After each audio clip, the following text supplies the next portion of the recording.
Hi everyone! Isn't it a great day? I am so glad you're here at Fellowship Kids TV. We've got lots of fun planned for you today, so let's get started. All month long, we've been talking about responsibility, so let's go ahead and check it out. Responsibility is showing you can be trusted with what is expected of you. We've looked at some rules for life that help us live with responsibility and show others that they can trust us. Just like there are rules to all of our favorite board games, these rules will help us to choose to live God's way every day. Our game today is a wild one. You will need a deck of cards, so go ahead and pause the video and go find a deck of cards. Okay, so now that you have your cards, let me explain this game. Have you ever played 52 card pickup? Well, this game starts off just like that. Toss the cards up and put them in a pile by color. All right, ready, set, go. That was so cool. When those cards went flying everywhere, I didn't know what was gonna happen. But you all got it done in a wild and crazy situation. You got it done. Now, let's go ahead and take a look at today's story.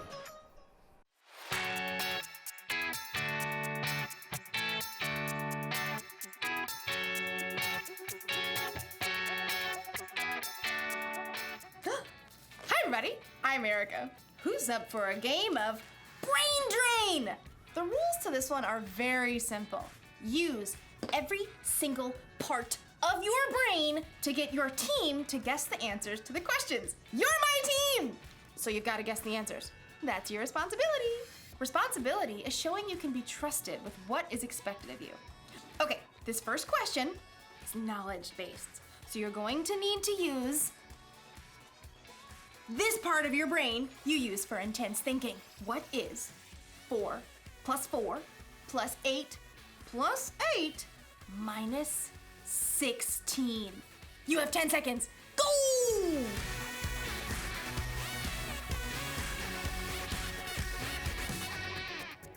Carry the 1. Okay, time's up! Here's the answer. 4 plus 4 plus 8 plus 8 minus 16 is 8! Did you get the answer? Did you get the answer? Huh? Who got it? I'm gonna say you did. Next question! Okay, so this is an artistic question. You'll need that creative part of your brain right here. Using the enclosed clay and drawing pad, get your team to guess the following phrase. Okay, I can do this. Go! Huh? What? What? Do you get it? It's a dime, a dozen. A dime, a dozen, a dime, a dozen. That's the phrase that means something is so common, you can pretty much find it anywhere. It's a dime a dozen. We're rich, I tell you. We're rich. Let's do another one. Ooh, this one's a performance card. I like this one. It uses that part of your brain that gives you courage, right? Here, to act on stage or sing. Here goes. Get your team to guess the following animal. Yeah, I'm not doing that. I'll just look silly.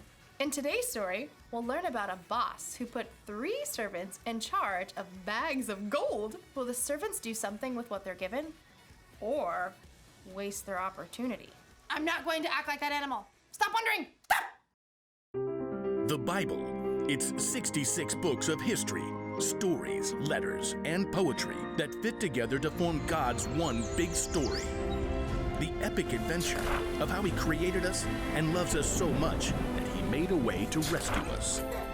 As we travel through the Bible, from Genesis to Revelation, we discover people who met God and found their lives changed forever. Now, for an amazing story, inspired by the book of Matthew, chapter 25, verses 14 through 30. When Jesus wanted to share truth with the people that followed him, he often would tell a parable, a story. Here is what the kingdom of heaven will be like. These parables used everyday situations to help people think and understand God's truths for themselves. One day in Jerusalem, Jesus wanted to share a story with his followers. If he told that same story today, it might sound something like this. There once was a man who created the world's most amazing energy bar. Just one bite and I feel like I could leap tall buildings in a single bound. What is even in these? If I told you, I'd have to leave you stranded on top of Mount Everest. The man did such a good job of selling the energy bars, he soon became wealthy. Then one day, he got on a Zoom call with 3 of his top employees. Zane, Ren, Murray, Yes, sir. Right here. Murray, Says he's here. I don't hear him. start your audio, Murray. Oh, hey, just, I was finishing a movie. I've called you together for an important purpose. I'm going offline. You're what?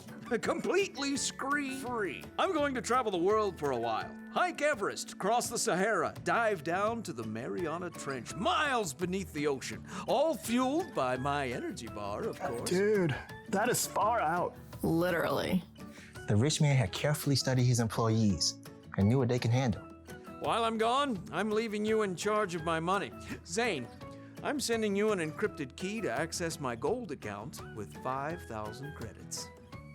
Oh, excellent. Ren, here's an encrypted key to access my silver account with 2,000 credits. I'm on it. Murray, check your inbox for an encrypted key to my bronze account with 1,000 credits. That's it. That's it. I'm going off the grid. Immediately, Zane accessed the money from the gold account and put that money to work. He hired scientists and designers to create a suction shoe that would keep a rock climber from falling. I call it the fly shoe. The fly shoe sold as nearly as fast as the energy bar. Zane soon made his money back, and more. Ren, meanwhile, made excellent use of the money in the silver account. What does every adventurer need besides fuel and shoes? A friend. So Ren invented a robotic hamster that could travel anywhere an explorer can go, from the highest of mountains to the deepest ocean trench. Soon, robotic adventure hamsters sold as fast as toilet papers. So that left only Murray, who sat looking at the bronze account on his computer screen. Only 1,000? It's like he expects me to mess it up. Well, I'll show him. Ha! So Murray took the money out in coins and stashed them in a giant bag. Then late one night, dug a hole in his backyard, stashed the bag inside, and covered it right back up. Great. Now all I have to do is go back inside and watch Netflix. After a very long time, the rich man returned from the wilds. Ah, electricity, internet. I have returned to the grid. Please accept my meeting invite. Zane and Ren hopped on the call immediately. Murray took a little longer. Start your audio, Murray. Oh yeah, there it is. I'm excited to see how you've handled my money. Zane? Through sales of the fly shoe, I've added 5,000 more credits to your gold account. Well done, good and faithful employee. You've been faithful with a few things. I will put you in charge of many things. Come and share my happiness. Now, Ren. My adorable traveling robotic hamsters have earned 2,000 more credits for your silver account. Well done, good and faithful employee. You have been faithful with a few things. I will put you in charge of many things. Come and share my happiness. So, Murray. Yeah, hold on. Murray reached down and held up a muddy sack. He spilled the coins across the desk. How much is that? 1,000 credits. That's what I gave you. Yeah. Yeah, well, I knew you're a tough businessman. You make money even where you haven't worked for it. I didn't want you getting mad, so I just buried the money. See? It's all safe. Murray offered a weak smile, but instead of smiling back, the rich man went red in the face. You lazy man. If you knew I can make money even when I haven't worked for it, you should have at least kept my money in the bank where it would have earned a little bit. Sure. The rich man turned to his personal assistant and ordered. Take Murray's credits and give them to Zane, who already has 10,000 credits. Oh, and take Murray off my payroll immediately. The message of Jesus' story was clear. If you are responsible for what you were given, you'll be given more. If you wasted it, you end up with nothing. When Jesus told the story about the boss and the 3 servants, I think it was really a story about you and me. God is like the boss in the story, and we're the ones he entrusted with bags of gold. Okay, so maybe God didn't actually give you a bunch of gold, but you have definitely been given something. Each and every one of us has been uniquely created. We've been given unique talents and abilities. We use different parts of our brain. We are definitely not a dime a dozen. So it's up to us to actually use what God has trusted us with. We can't just bury it in the ground and let it go to waste. And I think it's even better if we use what he's given us to make a difference in the world, to love God, and to love other people. So here's the rule for life to remember today. Make the most of what you've been given. So if you've got a talent for singing, then sing out loud and strong. If you're good at intense thinking, then think about how you can make the world a better place. And if you happen to have the talent for acting like a wild animal, then let it out of its cage every once in a while, even if it makes you look silly. Did you get it? You're right. It was a zebra. See you next time. I'm kidding. It was an elephant. A really good elephant, too. I wonder what part of the brain that was. This one? This one? This one? This one? Definitely this one.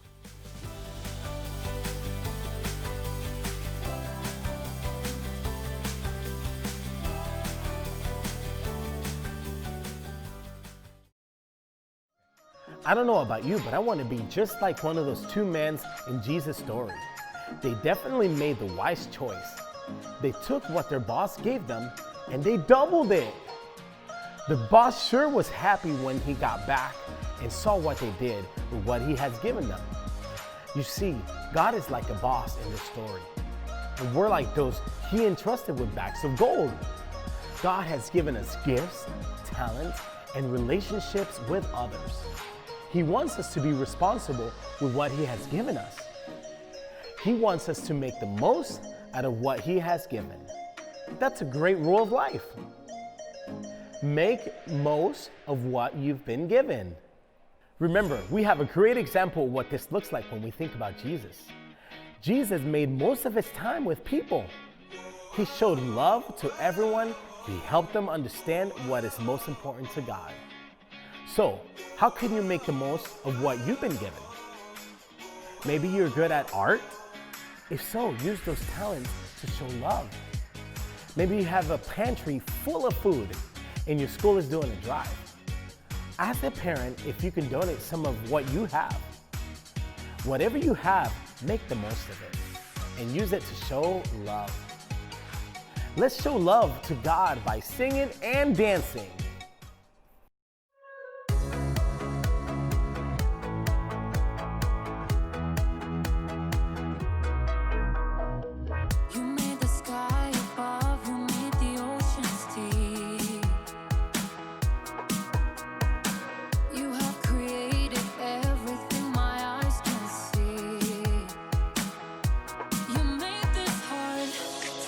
Your love, I stand in awe of everything you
I will live my life to know you more. I will live my life for you, Lord. I wanna hear you speak, follow your lead, and give me everything I need. I will live my life to know you more, to know you more.